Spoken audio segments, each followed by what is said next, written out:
Hidup TV mempersembahkan Oase Rohani Katolik yang dibawakan oleh para imam Keuskupan Agung Jakarta. Selamat menyaksikan.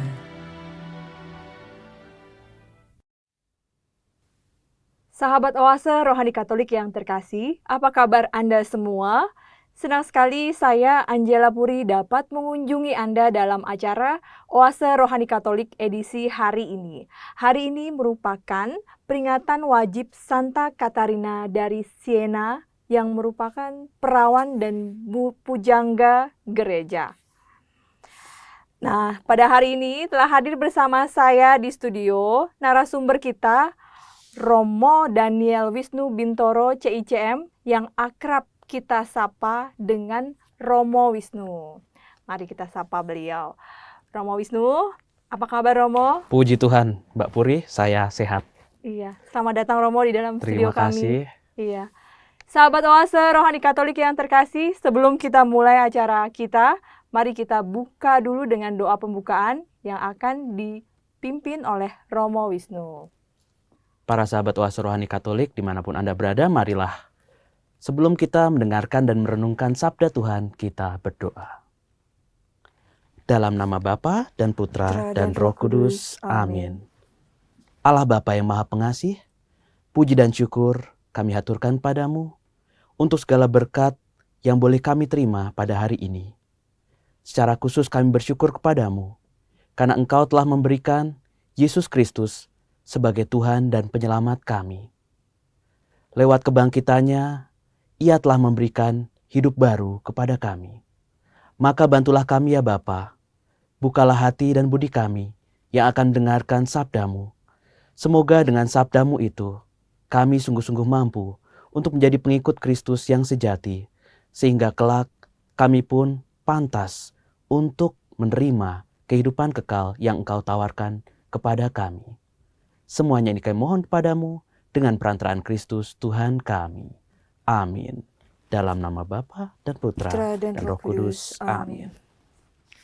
Sahabat Oase Rohani Katolik yang terkasih, pada hari ini saya akan membacakan bacaan dari Kisah Para Rasul bab 8 ayat 1b sampai 8. Setelah Stefanus dibunuh, mulailah penganiayaan yang hebat terhadap jemaat di Yerusalem. Mereka semua, kecuali rasul-rasul, tersebar di seluruh daerah Yudea dan Samaria. Orang-orang saleh menguburkan mayat Stefanus serta meratapinya dengan sangat. Tetapi Saulus berusaha membinasakan jemaat itu. Ia memasuki rumah demi rumah dan menyeret laki-laki serta perempuan keluar, lalu menyerahkan mereka untuk dimasukkan ke dalam penjara. Mereka yang tersebar menjelajah ke seluruh negeri sambil memberitakan Injil. Filipus pergi ke suatu kota di Samaria dan memberitakan Mesias kepada orang-orang di situ. Ketika orang banyak itu mendengar pemberitaan Filipus dan melihat tanda-tanda yang diadakannya, mereka semua dengan bulat hati menerima apa yang diberitakannya itu. Sebab dari banyak orang yang kerasukan roh jahat, keluarlah roh-roh itu sambil berseru dengan suara keras, dan banyak juga orang lumpuh dan orang timpang yang disembuhkan. Maka sangatlah besar sukacita dalam kota itu. Demikianlah sabda Tuhan. Syukur kepada Allah. Mazmur tanggapan. Bersorak-sorailah bagi Allah, hai seluruh bumi. Bersorak-sorailah bagi Allah, hai seluruh bumi. Bersorak-sorailah bagi Allah, hai seluruh bumi. Mazmurkanlah kemuliaan namanya, muliakanlah Dia dengan puji-pujian, katakanlah kepada Allah, betapa dahsyat segala pekerjaanmu. Bersorak-sorailah bagi Allah, hai seluruh bumi. Seluruh bumi sujud menyembah kepadamu dan bermazmur bagimu. Seluruh bumi memazmurkan namamu. Pergilah, dan lihatlah karya-karya Allah. Ia dahsyat dalam perbuatannya terhadap manusia. Bersorak-sorailah bagi Allah, hai seluruh bumi. Ia mengubah laut menjadi tanah kering dan orang berjalan kaki menyeberangi sungai. Oleh sebab itu, kita bersukacita karena Dia yang memerintah dengan perkasa untuk selama-lamanya. Bersorak-sorailah bagi Allah, hai seluruh bumi. Sahabat Oase Rohani Katolik yang terkasih, marilah kita siapkan hati untuk bacaan Injil. Haleluya, haleluya. Haleluya, haleluya. Setiap orang yang percaya kepada Anak beroleh hidup yang kekal, dan Aku membangkitkannya pada akhir zaman. Sabda Tuhan. Haleluya, haleluya. Tuhan sertamu Dan besertamu juga. Inilah Injil Yesus Kristus menurut Yohanes. Dimuliakanlah Tuhan. Di rumah ibadat di Kapernaum, Yesus berkata kepada orang banyak, "Akulah roti hidup. Barang siapa datang kepadaku, ia tidak akan lapar lagi. Dan barang siapa percaya kepadaku, ia tidak akan haus lagi. Tetapi aku telah berkata kepadamu, sungguh pun kamu telah melihat aku, kamu tidak percaya. Semua yang diberikan Bapa kepadaku akan datang kepadaku. Dan barang siapa datang kepadaku, ia tidak akan kubuang. Sebab aku telah turun dari surga, bukan untuk melakukan kehendakku, tetapi untuk melakukan kehendak Dia yang telah mengutus aku. Dan inilah kehendak Dia yang telah mengutus aku, yaitu supaya dari semua yang telah diberikannya kepadaku, jangan ada yang hilang, tetapi supaya kubangkitkan pada akhir zaman. Sebab inilah kehendak Bapa-Ku, yaitu supaya setiap orang yang melihat Anak dan percaya kepadanya beroleh hidup yang kekal, dan supaya Aku membangkitkannya pada akhir zaman." Demikianlah Injil Tuhan. Terpujilah Kristus. Sahabat Oase Rohani Katolik yang terkasih, mari kita dengarkan bersama permenungan yang akan disampaikan oleh Romo Wisnu. Ya, Romo Wisnu, pada kesempatan hari ini, permenungan apa yang Romo ingin sampaikan? Saya ingin memulainya dari bacaan pertama dari Kisah Para Rasul bab 8 ayat 1b sampai dengan 8. Kalau kita membaca dan mendengarkan bacaan pertama ini, bagian pertamanya sebenarnya memberikan kita semacam latar belakang atau konteks apa yang akan terjadi selanjutnya. Dan di situ kita temukan bahwa apa yang terjadi pada saat itu sesungguhnya merupakan sesuatu yang sampai dengan saat ini masih dialami gereja. Kalau Anda membaca bacaan kemarin, kita dengarkan tentang bagaimana Santo Stefanus menerima mahkota kemartirannya. Ia dihukum mati dengan cara dirajam, dilempari batu sampai mati. Dan setelah itu diikuti dengan meluasnya penganiayaan terhadap para pengikut Kristus, orang-orang Kristen. Dan nanti pada bacaan-bacaan selanjutnya akan kita jumpai bagaimana kemudian salah satu penganiaya yang paling berdedikasi, paling bersemangat, yaitu Saulus, kemudian juga akan bertobat menjadi Rasul Kristus. Kemartiran dari Stefanus ini rupanya diikuti dengan penganiayaan brutal yang dialami oleh komunitas orang Kristen yang masih sangat belia.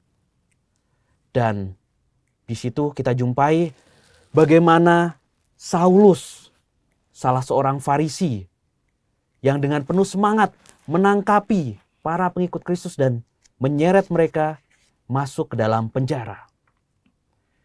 Tetapi toh bisa dikatakan fenomena semacam ini bukan hanya terjadi 2000 tahun lalu di awal gereja bertumbuh.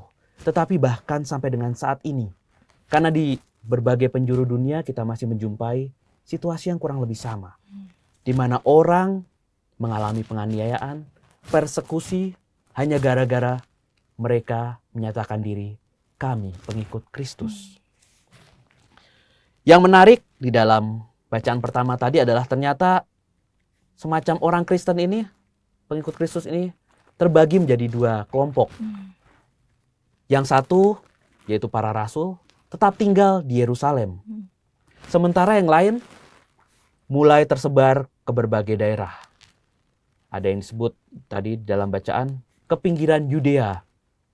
Itu adalah provinsi di mana kota Yerusalem berada. Yerusalem sendiri kita tahu adalah pusat kehidupan keagamaan orang Yahudi. Karena di situ ada bait Allah.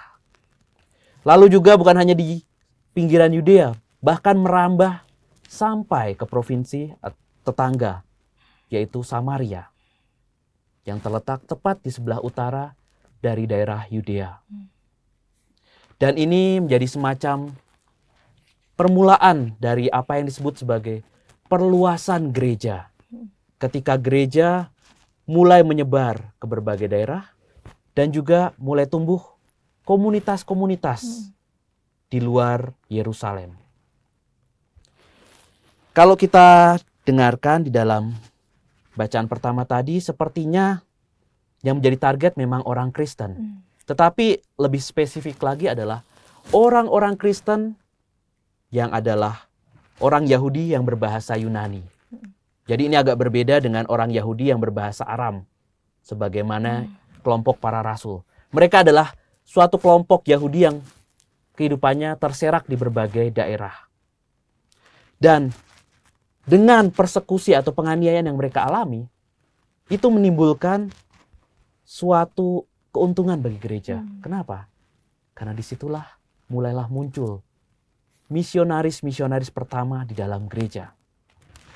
Tadi kita sebutkan, kita dengarkan di dalam bacaan pertama disebutkan seseorang yang bernama Filipus. Iya. Nah, di sini kita mesti hati-hati. Ini bukanlah salah seorang rasul Yesus, bagian dari ke-12 rasul. Filipus di sini adalah salah seorang diakon yang dipilih oleh para rasul untuk melayani orang-orang miskin. Kalau kita baca di dalam Kisah Para Rasul, di situ jemaat menuntut supaya orang-orang miskin tetap memperoleh perhatian. Dan kemudian karena kesibukan dan banyaknya tugas yang harus diemban oleh para rasul, akhirnya para rasul memilih 7 orang. Dan salah satunya adalah Filipus. Orang lain, diakon lain yang juga disebutkan adalah Stefanus, yang kemudian menjadi martir pertama. Dan Filipus ini rupanya berkeliling kemana-mana, dan salah satunya adalah kemudian nanti kita dengarkan tadi juga ke daerah Samaria. Mungkin kita berpikir, loh kenapa kok hanya diakon atau orang-orang ini saja yang pergi meninggalkan Yerusalem, sementara para rasul tetap tinggal di Yerusalem? Alasannya sebenarnya sangat jelas. Para rasul adalah orang-orang Yahudi yang berbahasa Aram, dan kemudian mereka memilih menjadi pengikut Kristus. Dengan demikian, mereka merasa perlu untuk tetap tinggal di kota Yerusalem untuk memberikan semangat kepada jemaat-jemaat Kristen yang dimasukkan ke dalam penjara. Dan jadi mereka semacam penjaga di dalam rumah mereka, yaitu di awal tadi saya sebutkan tentang di Yerusalem, gereja di Yerusalem. Gereja ini menjadi aktif tetapi juga bisa dikatakan bergerak di bawah tanah, tersembunyi. Karena itu tadi, ancaman penganiayaan terlalu banyak.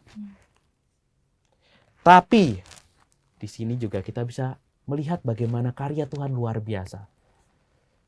Ada yang disebut sebagai blessing in disguise, berkat yang tersembunyi. Karena sebagai hasil dari penganiayaan kepada jemaat di Yerusalem, orang-orang Kristen menjadi terpencar. Dan ketika mereka terpencar itu, mereka membawa pesan Injil ke daerah-daerah baru. Makanya kemudian kita bisa mendengar bahwa mereka membawa ajaran Kristus ini bahkan sampai ke ujung-ujung daerah kekuasaan Romawi. Dan di sini kita menjadi teringat akan pesan Yesus sebelum ia naik ke surga, bahwa dia akan menyertai para rasul kemanapun sampai akhir zaman. Menyertai gereja sampai akhir zaman. Dan ini juga meneguhkan perkenyataan di dalam Kisah Para Rasul bab 1 ayat 8 bahwa ketika mereka menerima kuasa, yaitu Roh Kudus yang turun ke atas para murid, maka mereka akan menjadi saksi Kristus di Yerusalem, di seluruh Yudea, dan di Samaria, sampai ke ujung bumi. Dan itu semua terpenuhi. Dan yang menarik juga adalah Filipus, seorang diakon yang dengan penuh semangat mewartakan Injil. Dan dia bukan hanya mewartakan tentang Mesias, yaitu Kristus sendiri, tetapi dia juga menyembuhkan orang-orang yang sakit dan mengusir roh-roh jahat. Sehingga dikatakan tadi di dalam bacaan pertama, di bagian akhir kita dengarkan, bahwa kemudian kota-kota menjadi bergembira karena apa yang telah mereka dengarkan. Dan mereka menjadi percaya kepada apa yang diwartakan oleh Filipus. Bagi saya ini merupakan sesuatu yang sangat penting. Sekali lagi menegaskan kembali bahwa Allah menyertai gereja yang masih muda ini. Dan juga disebutkan tadi soal kota atau sebuah daerah yang disebut Samaria. Kalau sekarang di dalam kehidupan nyata ini disebut Sebastia di daerah yang bernama Nablus di timur tengah sana. Tetapi saya kira untuk memahami kata Samaria di sini, kita perlu memahaminya dalam pengertian orang Yahudi. Kita tahu toh bahwa seringkali terjadi di dalam Injil itu kita jumpai bagaimana orang Yahudi menganggap diri mereka sebagai orang Yahudi tulen, orang Yahudi yang original. Sementara orang Samaria tidak pantas disebut sebagai orang Yahudi. Alasannya karena mereka sudah mengalami perkawinan campur dengan suku-suku lain. Dan juga mereka di dalam kitab sucinya contohnya, mereka hanya menerima 5 kitab pertama dalam perjanjian lama. Sementara kitab-kitab lain mereka abaikan. Jadi kalau bisa dibilang kitab sucinya orang Samaria itu lebih sedikit dibandingkan orang Yahudi. Dan itu yang membuat kenapa orang Samaria dianggap sebagai bukan sebagai orang Yahudi. Bahkan kalau kita ingat di dalam perumpamaan orang Samaria yang baik hati, di situ Yesus bertanya kepada ahli Taurat, siapakah di antara orang-orang ini? Jadi ada imam, ada orang Lewi, dan orang Samaria. Siapakah di antara ketiga orang ini yang sungguh-sungguh menjadi sesama bagi orang yang dirampok? Dan waktu itu si ahli Taurat mengatakan, dia yang menunjukkan kasihnya kepada orang yang dirampok ini. Ini mau menunjukkan bahwa bahkan bagi mereka adalah sebuah pantangan besar menyebut kata Samaria. Jadi benar-benar orang Samaria itu adalah suatu kelompok yang tersingkirkan. Tapi rupanya justru di kota inilah, di tempat inilah, di wilayah inilah, Filipus mengalami suatu kesuksesan besar di dalam karya misinya. Banyak orang percaya kepada Kristus, kepada Mesias. Dan ini juga membuat kita teringat akan kisah Yesus yang berjumpa dengan orang Samaria, wanita Samaria di sumur Yakub. Karena di situ Yesus ternyata hanya dengan bercakap-cakap dengan wanita Samaria ini, ia berhasil kemudian menarik banyak orang Samaria untuk percaya kepadanya. Dan bahkan bukan sekedar percaya, orang-orang Samaria inilah yang pertama kali mengakui bahwa Yesus adalah juru selamat dunia. Ini merupakan sesuatu yang luar biasa bagaimana Allah menyatakan dirinya dan manusia menanggapinya. Saya kira itu yang pertama-tama bisa saya bagikan. Mbak Puri. Iya, menarik sekali ya Romo ya. Iya, Karena di sini diceritakan mengenai Filipus yang pergi ke kota Samaria. Samaria. Nah, ini apakah mereka sudah merencanakan hal ini Romo? Apa karena mereka itu dikejar-kejar oleh Saulus gitu? Oke, kita ke Samaria aja gitu. Lalu di sini pun juga diceritakan mengenai eh, sifat-sifat Saulus sebelum dia bertobat. betul. Mungkin ini Saulus yang lama ya Romo Saulus ya. yang masih lama ya. Apa mungkin ya Romo yang kita bisa petik dari sini ya Romo? Saya pernah mendengar, atau mungkin saudara-saudari pernah mendengar juga, bahwa ada suatu ungkapan. Setiap orang kudus punya masa lalu. Dan setiap orang berdosa punya masa depan. Artinya adalah Allah selalu memberikan suatu kesempatan yang lain. Kesempatan kedua, ketiga, keempat, dan seterusnya kepada orang untuk berubah. Dan salah satu contoh nyatanya adalah Saulus ini. Bagaimana dia dengan semangatnya yang berapi-api, dengan pemahamannya akan ajaran Yahudi, kemudian menganiaya, mempersekusi, menangkapi para pengikut Kristus. Tapi kemudian ketika Allah sendiri menyatakan dirinya dalam penglihatan yang dialami oleh Saulus di jalan menuju Damaskus, kemudian Saulus bertobat 180 derajat. Dan ia menjadi pengikut Kristus, dan bukan hanya pengikut, dia menjadi rasul Kristus yang paling bersemangat untuk mewartakan Kristus kepada bangsa-bangsa bukan Yahudi. Dan disinilah saya kira menjadi penting kita bisa belajar bahwa sebagai manusia, kita tidak seharusnya menghakimi orang lain.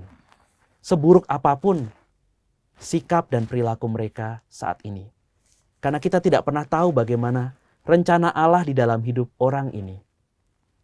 Seandainya dahulu jemaat hanya menganggap Saulus sebagai orang jahat begitu saja, maka saya percaya juga bahwa pertobatan Saulus mungkin juga akan mengalami tantangan besar. Karena jemaat sulit menerima kehadirannya. Sulit untuk percaya bahwa orang yang bisa dikatakan sefanatik Saulus bisa bertobat. Dan saya kira ini menjadi sesuatu yang penting. Saat ini kita berhadapan dengan suatu situasi di mana gereja, di mana umat-umat Kristiani mengalami juga banyak kesulitan, keterbatasan, misalnya di dalam hal beribadah dan sebagainya. Dan seringkali ada godaan besar dari kita untuk kemudian bersikap menghakimi kepada mereka-mereka yang melarang kita. Tetapi tunggu dulu. Saya kira kita mesti belajar dari apa yang dialami oleh para rasul, apa yang dialami oleh gereja yang masih muda ini. Menjaga diri kita untuk tidak mudah menghakimi. Karena bisa jadi sebagaimana yang dialami oleh jemaat itu, jemaat di dalam gereja perdana. Justru orang yang sefanatik, sekeras Paulus kemudian bertobat. Selalu ada masa depan bagi para pendosa. Dan di sisi lain itu juga menjadi tantangan bagi kita. Kita memang bisa jadi adalah sudah menjadi pengikut Kristus. Tetapi bisa jadi kita masih mengalami yang namanya keraguan. Apakah Allah akan mengampuni saya? Apakah Allah akan mengampuni dosa-dosa saya yang banyak? Dan disinilah kita bisa belajar dari Saulus yang kelak akan menjadi Paulus. Bahwa kesempatan untuk berubah selalu diberikan Allah kepada setiap orang. Iya Romo. Iya. Nah lalu kita belajar dari orang-orang Betul. di kota Samaria ini, itu bagaimana Romo? Apa yang bisa dapat kita tiru ya Romo ya? Samaria adalah dalam bacaan pertama ini menjadi suatu yang penting karena dikatakan tadi mereka percaya sebulat hati dengan pewartaan Filipus. Suatu sikap percaya memang seringkali tidak mudah untuk dilakukan atau dilaksanakan. Karena seringkali juga saya berjumpa dengan umat contohnya. Romo, saya percaya kepada Tuhan. Saya sudah pasrah kepada apapun yang menjadi kehendak Tuhan. Tapi kok Tuhan masih memberikan hal seperti ini kepada saya? Dan sini saya jadi bertanya dalam hati. Kalau Anda masih bertanya seperti itu, Apakah itu artinya Anda sungguh benar-benar percaya? Percaya di sini mengandung banyak arti, tetapi saya percaya juga bahwa sikap percaya membutuhkan kemampuan kita, niat kita, keinginan kita untuk memasrahkan diri sepenuhnya kepada Allah. Dan dari apa yang dialami oleh Paulus di dalam pewartaannya, kita bisa belajar bahwa mukjizat memang penting. Tanda-tanda memang penting. Tetapi yang lebih utama adalah pemberitaan atau pewartaan. Kita dengar dalam Injil, Yesus pernah berkata kepada Thomas bahwa berbahagialah dia karena setelah melihat dia percaya. Tetapi lebih berbahagialah lagi orang yang tidak melihat namun percaya. Tanda-tanda memang dibuat Allah untuk memberikan peneguhan atas apa yang menjadi pemberitaan kita, yaitu sabda Allah. Tetapi tidak seharusnya kita menjadi orang-orang yang selalu mengharapkan adanya mukjizat. Kalau kita lihat bahkan di dalam kitab suci, di dalam Injil, Yesus itu lebih mengutamakan pemberitaan ketimbang mukjizat.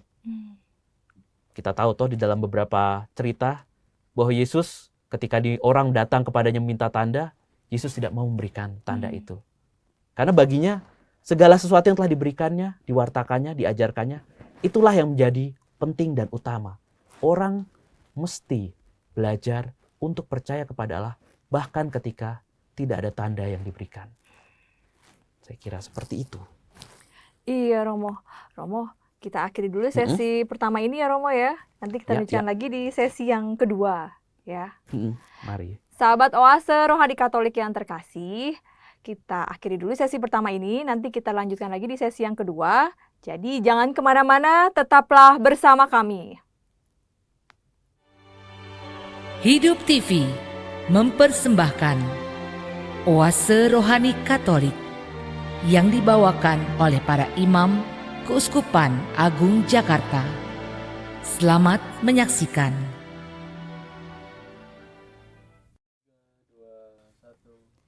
Sahabat Oase Rohani Katolik yang terkasih, terima kasih masih bersama kami di acara Oase Rohani Katolik edisi hari ini. Masih bersama dengan Romo Daniel Wisnu Bintoro CICM dan saya Angela Puri. Bagi Anda yang ingin menyampaikan pertanyaan, kami persilahkan di nomor HP 0881 0251 33438 atau melalui alamat email kami di orkkaj@yahoo.com. Mari kita lanjutkan lagi perbincangan kita. Ya, Romo Wisnu, tadi kita sudah berbicara tentang Filipus dan Saulus dan juga orang Samaria. Iya, betul. Lalu Romo, mengenai Filipus, Romo, apa yang dapat kita teladani dari sikapnya? Saya kira pertama-tama yang bisa kita teladani adalah semangatnya di dalam mewartakan. Dan semangatnya ini membuat dia menjadi tidak kenal takut di dalam mewartakan. Sekalipun sebagaimana sudah saya katakan tadi di sesi yang pertama, bahwa begitu banyak penganiayaan atau persekusi yang mengancam dirinya dan jemaat-jemaat lainnya. Tetapi ia tetap dengan penuh semangat. Dan hal kedua yang saya kira penting adalah pemberitaannya disertai dengan tanda-tanda mukjizat-mukjizat. Tetapi sekali lagi, tidak seharusnya bagi kita untuk terlalu fokus kepada mukjizat. Karena kalau misalnya kita terlalu fokus pada mukjizat, itu akan menghasilkan suatu iman yang rapuh. Karena iman kita hanya mencari mukjizat, mencari tanda. Padahal yang lebih utama adalah pemberitaan itu sendiri. Dan di sini yang kita bisa pelajari, kita bisa timba sebagai inspirasi dari teladan Filipus adalah bagaimana dia, yang saya percaya, mewartakan bukan hanya dengan kata-kata tetapi juga dengan suatu sikap hidup. Dan sikap hidup inilah yang kemudian menjadikan orang-orang Samaria kemudian terdorong untuk percaya kepada Allah. Karena perkataan saja, saya percaya untuk zaman ini tidak cukup. Tetapi perkataan dan perbuatan akan memberikan suatu kesaksian yang nyata, suatu kesaksian yang kuat untuk dipercaya. Seperti itu, Mbak. Iya, jadi sebaiknya pemberitaan yang relevan di zaman ini bagaimana Romo? Jadi kita tidak cukup, biasanya kan Hmm. zaman sekarang ini orang sudah merasa puas jika sudah bisa contohnya Hmm. share di sosial media suatu kutipan kitab suci atau Hmm. ajakan untuk berdoa atau ajakan Hmm. untuk apalah sesuatu yang baik. Hmm. Tetapi itu tidak cukup.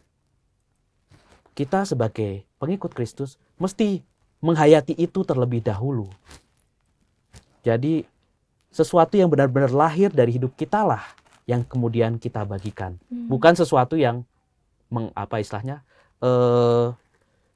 hanya sesuatu yang sifatnya teoritis. Itu tidak cukup. Kita mengajak, tetapi pada kehidupan nyata kita jauh dari ajakan itu. Itu akan menjadi suatu kesaksian yang mandul. Kesaksian yang tidak bisa membuahkan hasil. Seperti itu, Mbak Puri. Iya Romo, karena kan sekarang kan biasanya kita kalau kita melakukan sesuatu yang baik pun kita juga bisa share di Ya, kayak sosial sosmed media, gitu ya. betul. Nah lalu bagaimana ya Romo ya sebaiknya ya kalau misalnya kita ingin mewartakan sesuatu yang baik gitu Romo? Saya kira pertama-tama ya kembali lagi ke dalam diri kita. Kita berusaha menunjukkan diri kita sebagai pengikut Kristus bukan dengan perkataan-perkataan tetapi dengan perbuatan. Maksud saya perkataan ini adalah bukan dengan kita pergi ke pinggir jalan lalu mulai mewartakan, oh percayalah kepada Tuhan, pada Yesus. Tetapi dengan menunjukkan suatu sikap hidup yang benar-benar berlandaskan kepada Injil. Contoh, misalnya berusaha untuk taat kepada aturan lalu lintas, misalnya. Itu menunjukkan suatu sikap hidup yang tidak hanya sekedar mematuhi aturan, tetapi ada suatu semangat lain bahwa saya sebagai pengikut Kristus diajarkan untuk menghargai kehidupan, baik kehidupan saya sendiri dan menghargai kehidupan orang lain. Dan oleh sebab itu, saya berusaha untuk taat kepada aturan lalu lintas. Misalnya seperti itu. Lalu juga misalnya, berusaha untuk menjalin relasi bukan hanya semata-mata dengan menggunakan alat komunikasi. Tetapi juga berani untuk keluar dari rumah kita, keluar dari kediaman kita yang nyaman, untuk berjumpa, berhadapan langsung dengan orang. Sehingga kita bisa sungguh-sungguh berkomunikasi dengan orang. Kita bisa melihat bagaimana ekspresinya, kita bisa mengalami pergulatannya di dalam percakapan kita. Dan bukan hanya sekedar sesuatu yang sifatnya sepertinya semu kalau misalnya kita menggunakan sosial media. Mungkin kehadiran itu juga penting. Kehadiran ya, penting. Romo, ya. Betul sekali. Iya. Lalu Romo dalam bacaan pertama ini kira-kira apa ringkasannya Romo atau summary? Ya. Di dalam bacaan pertama kita dengarkan bagaimana gereja mengalami persekusi, penganiayaan oleh sebab iman mereka. Dan ternyata di balik kesulitan yang dialami oleh gereja yang masih muda ini, ternyata ada suatu berkat tersembunyi. Karena dengan penganiayaan itu membuat jemaat para pengikut Kristus tersebar ke berbagai daerah. Dan ketika mereka tersebar, mereka juga mewartakan di daerah-daerah baru itu. Sehingga sabda Injil, kabar gembira Yesus Kristus semakin banyak didengarkan dan diterima oleh bangsa-bangsa. Nah, di sini kita bisa belajar bahwa ketika gereja dianiaya, ketika orang-orang ingin menentangnya, menolaknya, gereja sesungguhnya menemukan suatu daya hidup yang baru dan keberanian untuk membela apa yang ia yakini. Dan justru disitulah peran gereja, kedudukan gereja muncul dan kelihatan. Maka kita perlu berhati-hati. Seandainya gereja kemudian diterima, atau bahkan diterima begitu saja, atau bahkan lebih buruk lagi, gereja tidak dipedulikan, diabaikan, dicuekin. Kita mesti hati-hati di situ. Karena bisa jadi kita tengah berada dalam bahaya terbesar. Bahaya yaitu bahwa gereja menjadi terpinggirkan. Tidak lagi mampu menjadi garam dunia dan terang yang ada di atas bukit yang menerangi seluruh wilayah. Maka kita mesti bersyukur dalam artian tertentu karena apa yang kita alami saat ini dengan segala tantangan yang dihadapi gereja, sesungguhnya itu semakin menguatkan iman kita. Itu sesungguhnya juga menjadikan gereja tumbuh menjadi semakin kuat.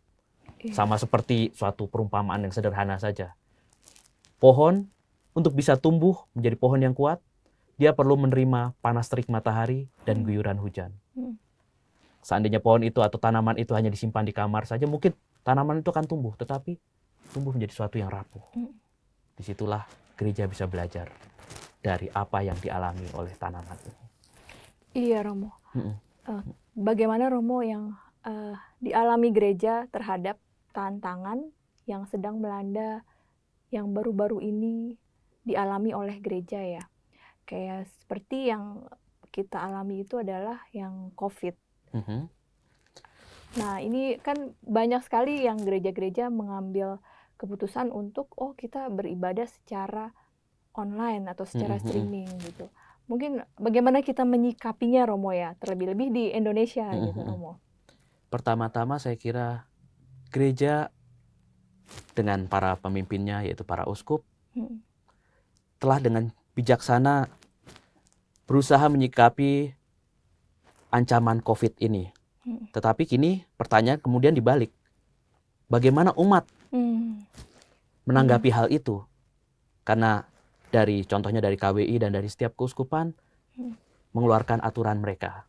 Sejauh mana umat bisa atau mampu untuk menaati aturan-aturan itu, ketentuan itu demi keselamatan bersama. Tentu saja ini tidak berarti bahwa kemudian kita mengabaikan saja karena saya merasa saya punya iman dan iman itu harus saya buktikan dengan cara saya tidak perlu takut. Saya bahkan harus pergi ke gereja ketika saya sedang sakit. Di sini iman juga perlu dihidupi dengan bijaksana. Bukan hanya untuk kepentingan diri kita sendiri, tetapi juga untuk kepentingan orang lain. Dan hal lain juga, saya sangat tersentuh dengan apa yang diserukan oleh Paus Fransiskus.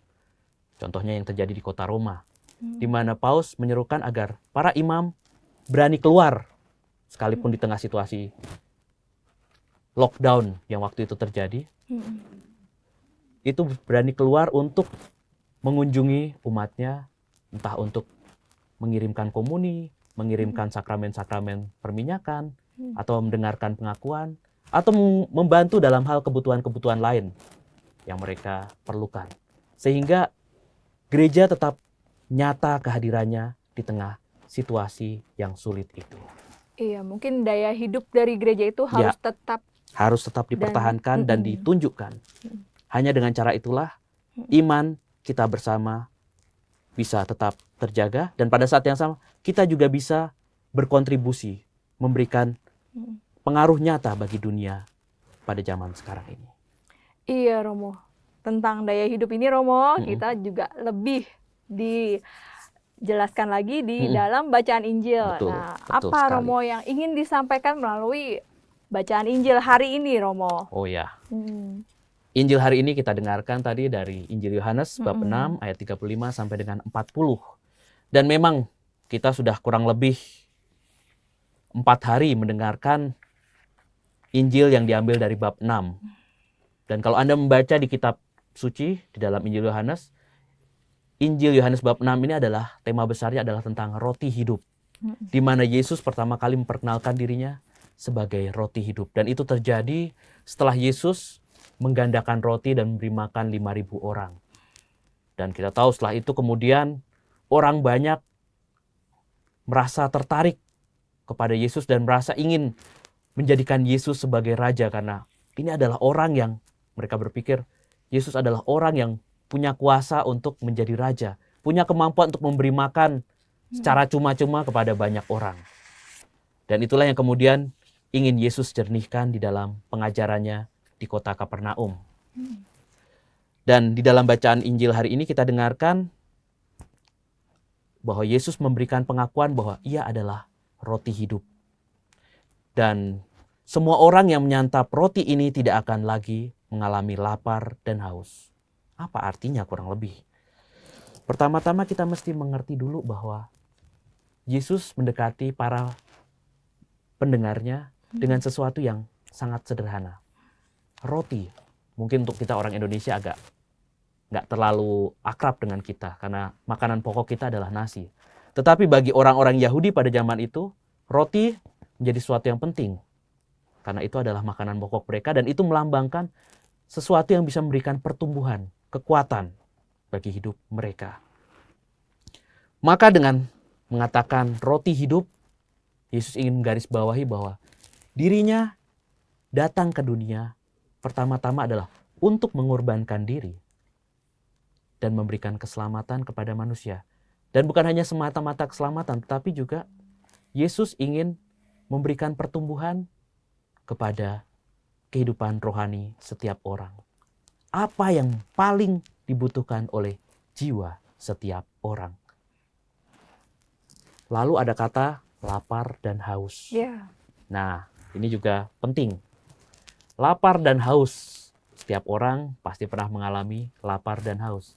Tetapi yang Yesus maksudkan di sini bukanlah lapar dan haus secara fisik, melainkan secara rohani. Yaitu lapar dan haus akan kehidupan kekal. Karena di dalam hati setiap orang itu sebenarnya ada kerinduan bahwa saya ingin hidup selama-lamanya. Tetapi itu tidak mungkin dialami oleh manusia jika dia hanya mencari pemenuhan atas keinginan itu pada hal-hal duniawi. Iya. Contohnya, dengan mengandalkan harta, orang tidak akan pernah mengalami kehidupan kekal. Kehidupan kekal itu menjadi sesuatu yang kerinduan terbesar manusia. Nah, di sini menjadi penting juga adalah Yesus datang tadi saya katakan memberikan dirinya sebagai roti hidup. Nah, karena dia adalah roti hidup, terus bagaimana cara menyantapnya? Bagaimana cara menyantapnya? Di sini Yesus mengatakan bahwa untuk menyantap dia, maka kamu dikatakan bahwa manusia harus datang kepadanya. Bukan hanya datang, manusia juga harus percaya kepadanya. Oh, ini sesuatu yang aneh ini. Bagaimana caranya menyantap dengan cara datang dan dengan cara percaya. Karena yang diberikan ini adalah suatu anugerah rohani. Maka Yesus di sini bukan bicara secara harafiah, apalagi bicara soal ekaristi. Sebenarnya ini memang nanti akan mengarah ke situ kalau kita membaca perikop-perikop selanjutnya. Tetapi pada perikop ini Yesus belum secara khusus berbicara soal memberikan tubuhnya sebagai makanan. Yesus baru berbicara secara analogi bahwa dirinya adalah roti hidup dan untuk bisa menyantapnya orang harus datang dan percaya. Dan dikatakan juga bahwa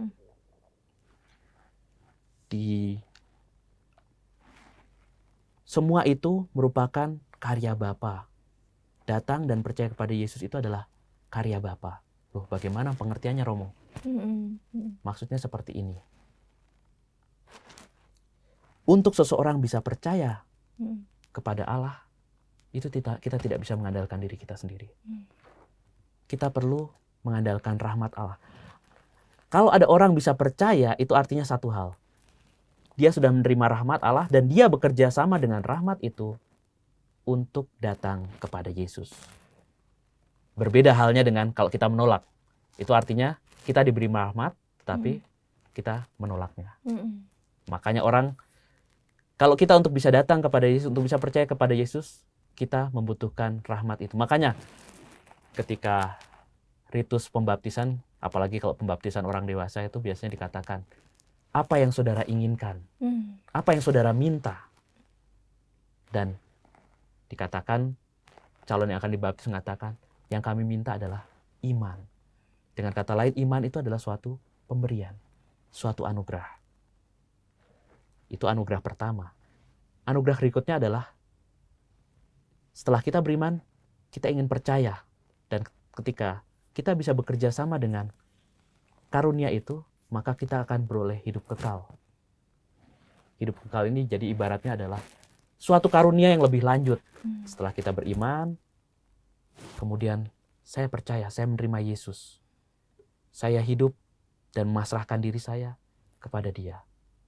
Maka pada saat itulah kemudian kehidupan kekal menjadi sesuatu yang dianugerahkan kemudian kepada kita.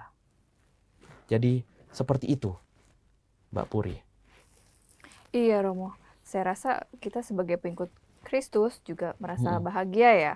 Karena di sini dalam ayat 37 dan 39 itu dinyatakan bahwa Bapa itu memberikan kita kepada Yesus. Ya, betul. Dan barang siapa yang datang kepadanya tidak akan dibuang. Ya, betul. Lalu setelah itu ada janji yang sangat indah bagi kita supaya kita juga bisa dibangkitkan pada akhir zaman. Nah, Romo, bagaimana kiranya kita bisa mencapai ini semua, Romo? Mencapai kehidupan kekal ini? Caranya memang tidak bisa dikatakan mudah. Sekalipun kalau kita melihat di dalam Injil tadi, caranya hanya bisa dikatakan 3 kata. Kalau kita memperhatikan kata-kata kerja yang digunakan Yesus di dalam Injil tadi, pertama adalah datang, yang kedua adalah melihat, dan yang ketiga adalah percaya. Datang dan melihat. Wah, ini berarti kita bersedia untuk berusaha untuk mengenal Yesus, datang kepada Yesus. Tetapi mengenal saja tidak cukup. Untuk tahu bahwa Yesus adalah Tuhan itu tidak cukup. Tetapi juga kita perlu percaya. Dan kata percaya sendiri sesungguhnya merupakan suatu kata yang sangat luas maknanya. Karena di situ melibatkan cinta kasih, mengasihi Allah, mengasihi Kristus. Lalu juga melibatkan ketaatan. Ketaatan kepada apa yang disabdakannya. Dan juga yang ketiga, penyerahan, pasrah. Mempercayakan seluruh hidup kita kepadanya. Dan itulah yang membuat percaya menjadi sesuatu yang tidak mudah. Dan bisa dibilang setiap orang berjuang untuk percaya. Untuk mengenal dia semakin dalam dan untuk percaya kepadanya. Bahkan bisa dibilang gereja pun sampai dengan saat ini tidak bisa mengatakan tentang dirinya sendiri bahwa kami gereja Katolik telah mengenal sepenuhnya Yesus itu. Karena itu adalah sesuatu proses yang masih dilakukan terus-menerus selama manusia hidup. Jadi kita bersama ini masih dalam perjalanan untuk mengenal Yesus semakin dalam, semakin dalam, semakin dalam. Dan roti hiduplah yang kemudian memberikan kita dorongan dan semangat. Kenapa? Kalau kita makan makanan biasa, kita makan, setelah itu kita puas, tapi kemudian kita lapar lagi. Roti hidup pun juga demikian. Semakin kita mengenal Yesus, seharusnya kita pun semakin terdorong untuk menjadi lebih lapar akan Dia. Lebih ingin untuk mengenal Dia, lebih ingin untuk memasrahkan hidup kita kepadanya, lebih ingin untuk menjadi seperti dirinya. Menjadi seperti dirinya. Dalam artian mengikuti teladan kasihnya, bagaimana bersikap dengan orang lain dan sebagainya. Saya kira seperti itu, Mbak Puri. Iya, Romo. Tapi yang saya lihat, Romo ya, antara bacaan pertama dan bacaan kedua itu ternyata ada kaitannya ya, Romo ya. Betul. Nah, karena kan sebenarnya dengan kita melakukan pemberitaan, itu kita juga bisa memperkuat iman kita. Karena tidak mudah untuk mencapai kehidupan kekal itu. Nah, ini bagaimana kalau menurut Romo? Apakah ada hal-hal lain, Romo? Ya, saya kira pertama kita mesti melihat juga bahwa roti hidup, Yesus menyebut dirinya roti. Dan di sini saya sendiri merenungkan ada 3 hal yang bisa dikatakan dari roti hidup itu. Bahwa Yesus memberikan dirinya sebagai makanan rohani yang membawa pertumbuhan bagi jiwa kita. Iya. Bahkan bukan hanya memberi pertumbuhan, tetapi juga memberikan suatu kehidupan kekal kepada kita. Sesuatu yang kalau kita pikirkan, sepertinya kepantasan manusia tidak akan bisa mendapatkan itu. Kita sebagai manusia yang berdosa, yang banyak kesalahan, kekurangan, kita sama sekali tidak pantas. Dan disinilah kemudian menjadi nyata bahwa kehidupan kekal ini bukan karena jasa kita, bukan karena kebaikan kita, tetapi semata-mata karena anugerah belas kasih Allah. Yang kedua, roti hidup juga memberikan suatu kesadaran baru bahwa Allah mengendaki suatu persahabatan yang tidak terputuskan dengan manusia. Dan oleh sebab itu manusia tidak perlu takut. Kadang-kadang kan kita sebagai manusia, apalagi di dalam situasi yang sulit, situasi penuh penderitaan, kita kadang-kadang bertanya, apakah jangan-jangan Allah sudah meninggalkan saya? Tetapi hari ini di dalam Injil, Yesus memberi jaminan, barang siapa datang kepadaku, takkan kubuang. Maka dengan kata lain, jangan takut. Dan jangan pernah berpikir bahwa Allah akan meninggalkan kita. Dan hal ketiga adalah bahwa Yesus ingin memberikan kita peluang untuk ambil bagian di dalam kebangkitannya. Kebangkitan yang bukan hanya akan dialami kelak pada akhir zaman, tetapi juga bahkan kebangkitan yang kita alami di dunia ini. Loh, maksudnya seperti apa, Romo? Bagi orang-orang yang sungguh-sungguh menghidupi imannya, kehidupan di dunia ini bukan lagi menjadi sesuatu yang menakutkan. Selalu ada pengharapan di situ. Dan saya kira ini jugalah yang menjadi teladan dari jemaat perdana tadi di dalam bacaan pertama. Karena kepercayaan mereka kepada Kristus itulah yang mendorong mereka untuk berani keluar, sekalipun di tengah situasi penganiayaan, berani untuk mewartakan agar semakin banyak orang ikut merasakan kebangkitan Kristus. Saya kira seperti itu. Iya, Romo. Lalu bagaimana pesan kedua bacaan ini, Romo, dalam gerakan amalkan Pancasila, sila kelima? Betul. Saya ingin menyoroti kata, kalau di dalam sila kelima itu, keadilan sosial bagi seluruh rakyat Indonesia. Dan saya ingin menyoroti kata yang pertama, keadilan, adil. Adil di sini rupanya mendapat sumbernya, saya merenungkan adalah dari Allah sendiri. Karena Allah adalah pribadi yang paling adil. Belajar dari apa yang dialami oleh Saulus yang kemudian kelak akan berubah menjadi Paulus pada saat pertobatannya nanti. Di situ kita bisa belajar bahwa keselamatan diberikan Allah, ditawarkan Allah kepada semua orang. Tetapi pada saat yang sama, Allah juga memberikan kebebasan kepada setiap orang untuk menerima atau menolak Dia. Untuk menolak atau percaya kepadanya. Nah, keadilan Allah inilah yang membuat Allah mampu untuk memberikan hujan baik kepada orang-orang baik maupun kepada orang-orang jahat. Panas matahari kepada orang-orang baik maupun orang-orang jahat. Ada selalu kesempatan kedua, ketiga, keempat, kelima, dan seterusnya untuk setiap orang. Seburuk apapun kehidupan mereka. Dan disinilah saya kira kita, kalau kita ingin belajar dari apa yang dikatakan dalam sabda Allah hari ini, maka keadilan kita mesti kita wujudkan dengan sikap untuk tidak menghakimi. Sikap untuk tidak menghakimi.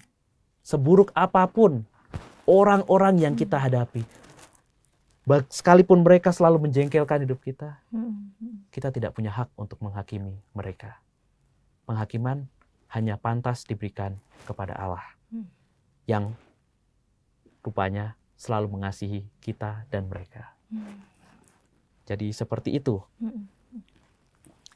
Iya, Romo. Waktu kita sudah tidak banyak lagi, Romo. Ya. Romo, ada hal-hal lain yang ingin disampaikan? Menjadi pengikut Kristus pada zaman sekarang tidak gampang. Dengan segala tantangan dan kesulitan yang kita hadapi, apalagi sampai detik ini pun masih ada orang-orang yang akan selalu menolak karena kita adalah pengikut Kristus. Tapi janganlah kita takut, janganlah kita ragu. Sebab Kristus sudah menjadi roti hidup yang diberikan bagi setiap orang.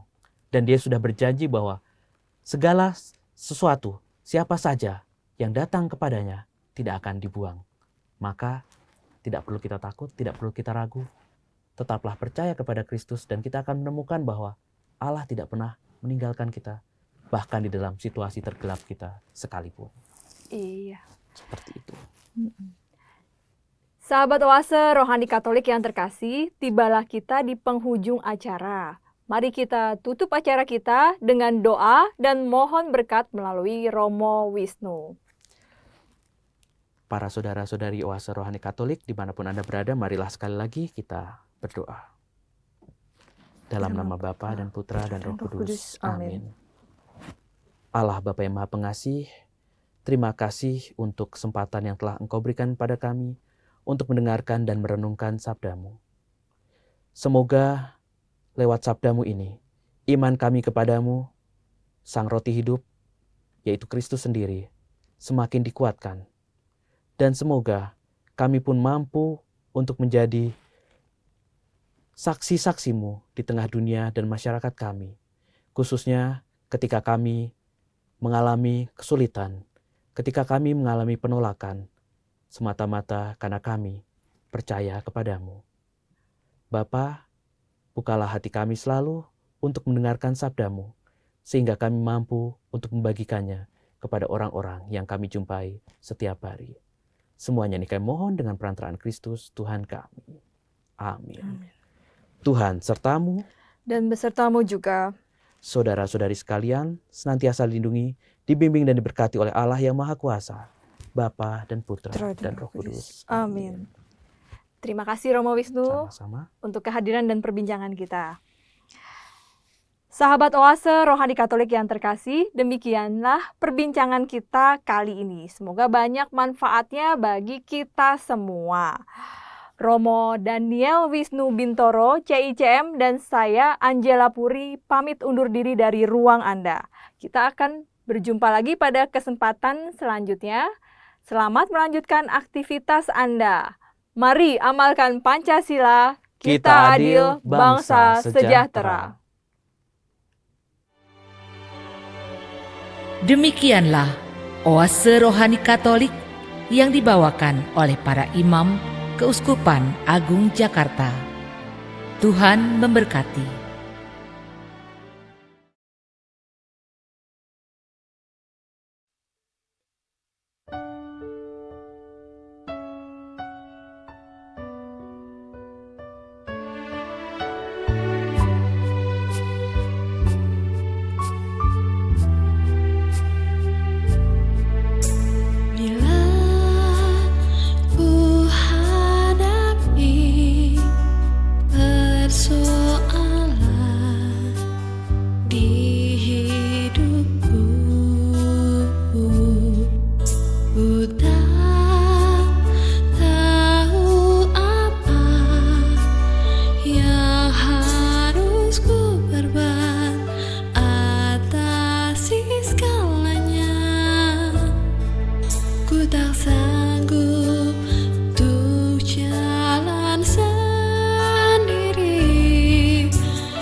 Kau yang sanggup atas